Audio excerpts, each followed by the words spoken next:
Kasya nagbumba pa rito. Mag-additional buy tayo. Right now, meron tayong dalawang tigtutulad size na buy dito. There's a high probability na siya ay tataas. Ang magiging TP natin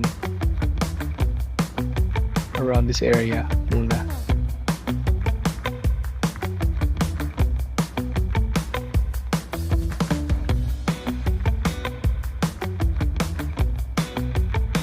The next 2 minutes malalaman natin kung gagalaw pa ito ng mas malaki.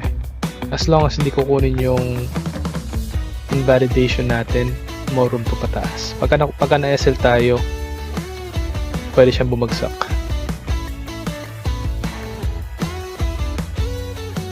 Okay sana kung bababa pa siya rito para makapag-additional buy tayo.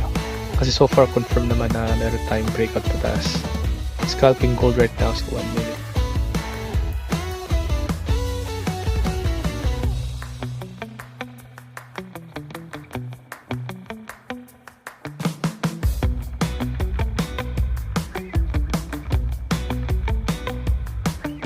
TP1 happy.